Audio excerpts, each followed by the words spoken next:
Welcome to our final training video for our Speedboats group. This video is going to be on practical items for teaching this age group. In order to keep you all, or I should say to not keep you all for too long, I'm going to try to go through things rather quickly. But that being said, I seriously would love to hear from you with any questions. If there's something that I missed, please do reach out to me and we can go through it together. Okay, so we'll start with supplies. In terms of what you need for supplies, everything that you need should be in the boxes that are downstairs in the white cabinet. Now, I will be showing you these things at least your first time, if not your first couple times. So, but everything that you need should be there. So you're going to have a classroom box that has your lesson plan in it, a snack box. You're going to have a box that has craft materials like pens and pencils and coloring items. You'll have an attendance clipboard where you can take attendance. You'll have your Gospel Story Bible, and you'll have, as I mentioned, your snacks and water. Now, your chairs are going to be in the hallway upstairs near the kitchen. The Speedboats group is meeting in the fellowship hall. There are extra tables downstairs in the closet if you guys need extra tables, but often there are already tables upstairs in the fellowship hall that you can use. And then lastly, I want to mention that there are ESV Bibles, what we call like the Pew Bibles. Those are in the hallway as well near the chairs.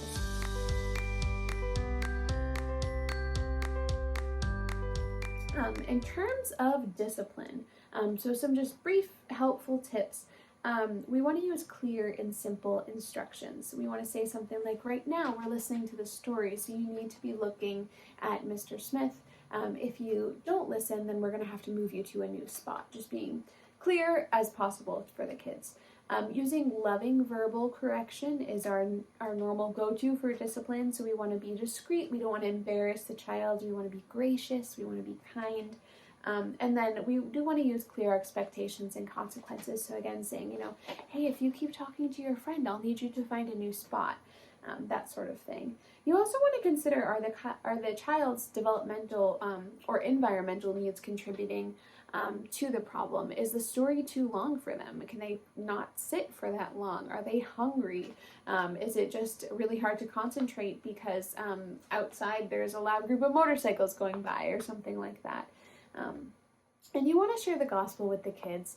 You want to pray with them. You want to ask Jesus to help them with them. This is an area I really want to grow in, is, when a child is struggling, to pull them aside, of course in a visible area, and just say like, hey, I noticed you're really having a hard time. Can we pray together and ask Jesus for help in this situation? And then remind them of the forgiveness that we have in Christ and show them forgiveness when it's needed. And then lastly, excuse me, my 7-month-old still keeps me up at night sometimes, believe it or not. You want to be more curious than certain. Don't assume wrong of the child, but ask questions. Ask, hey, are you feeling okay today? What's making it hard for you to concentrate? Assuming, or not assuming, but rather asking them, hey, what's going on? Acceptable disciplinary actions in Grace Kids includes verbal correction, again, discreet, gracious, kind, redirection, withholding an activity for a brief time, or separating a child for a brief time, particularly if they would be upsetting other children, as in name calling. Pulling them aside in a visible area for a minute is perfectly fine. Calling in reinforcements, for example, you can text me and ask me, hey, this child's having a hard time, can you come down and just give us a hand? And then if the above don't work and you've given them clear warnings, you can actually ask their mom or dad to come down and get the child. That's a last resort, and we should really only use that if their behavior is out of control, it's really hurting the other kids. If they were to hit another child, you can definitely call the parent down right away. In terms of structure, so they're going to be meeting, you all are going to be meeting in the fellowship hall. We'll have 1 or 2 of you adult teachers, and then we also have teenagers. So if you have 2 adults, you may not have a teen that week, but if you just have 1 adult, you'll have a teenager to help you as well. Try to engage with those teens and have them be engaged with the kids. They can take attendance, they can read stories, they can help with snack, they can help with craft. Trying to get them really involved and make them feel like they're an important part, because they are, and the kids look up to them a lot. Another new addition is that we're actually asking teachers to set up the classrooms before church. So this should be simplified. We're not asking you to set up the whole kids ministry, just your own classroom. So what I mean by that is making sure there's 1 or 2 tables, and then getting the chairs from the hallway to set up, and then getting your classroom boxes from downstairs. So I don't think this is going to take you more than like maybe 10 minutes. So just kind of trying to arrive at like 10:50. That way you're not missing the beginning of service. We would hate for you to miss that, especially because you're already missing part of worship to be downstairs. Oh, and one last thing I should mention in terms of setup is you want to hang the name tag chart as well. I'll be going over this with you all during your first week, so again, you don't have to memorize this whole thing, but just as a heads up. After dismissal from worship upstairs, so right before Pastor Troy goes to preach, he'll dismiss the kids. They'll all come downstairs, and then they'll go right into the fellowship hall. Children in this age group are able to be dismissed from the classroom at the end of service unless the parent stated otherwise, but otherwise the children are able to leave. They don't need to wait for mom or dad to come down.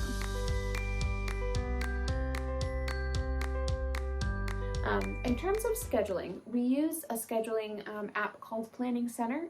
Some of you may be familiar with it through other ministries in the church, but basically it's pretty straightforward to use. You'll go ahead and enter your blockout dates, the dates that you can't serve when we request them, and Renee or myself are glad to help you with that, so reach out anytime.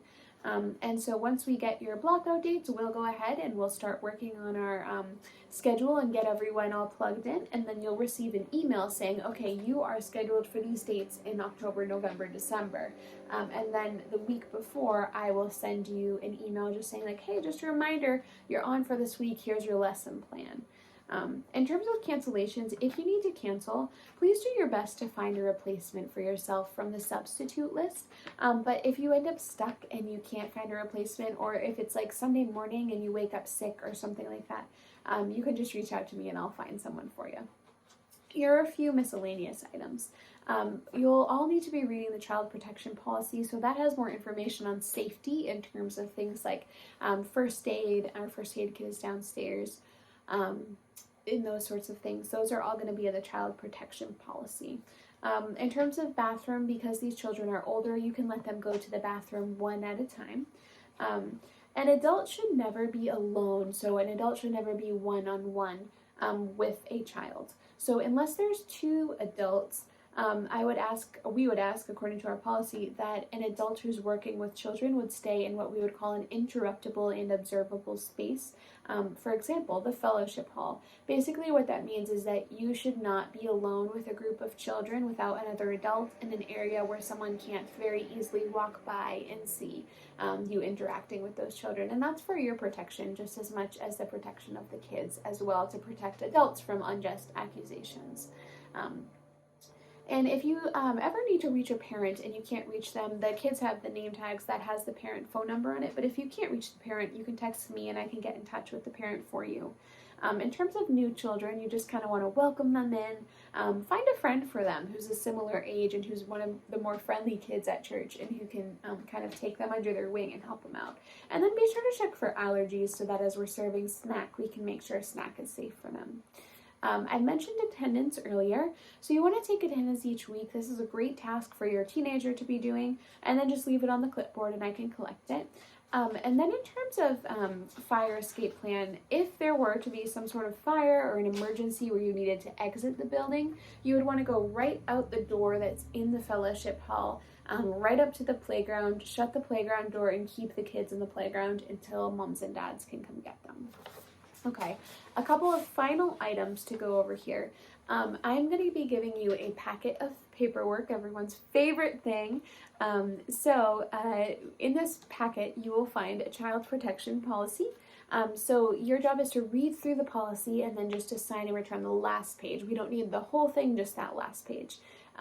Then you'll have a query form if you haven't filled one out recently. That's just a criminal background check that we do for all of our volunteers, adult volunteers. You'll have Ministry Safe training, so that's a child sexual abuse awareness and prevention program. So I'll be sending you a video for that. You watch the video online, it's about an hour, and then you go ahead and you take a very brief comprehension quiz. and that we renew that every few years. And then lastly, we have an addition of an application.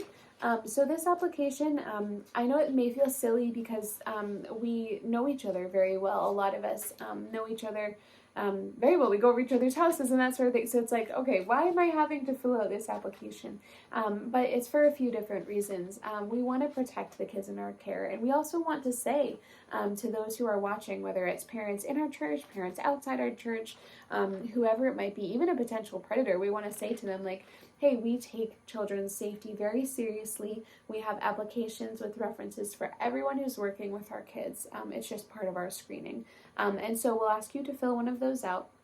And once you have that filled out, you're all set with it. That's not like a renewal thing. Things that you get to keep. You get to keep your substitute teacher list. You get to keep your child protection policy except for the last page.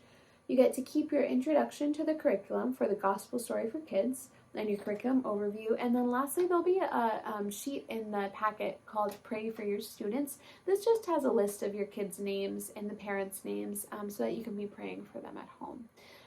Thank you so much for sticking with me through these videos. I really appreciate you taking the time to do this and to work with our kids. If you have any questions, sincerely, don't hesitate to reach out anytime. I would love to hear from you. All right, thanks again. Goodbye for now.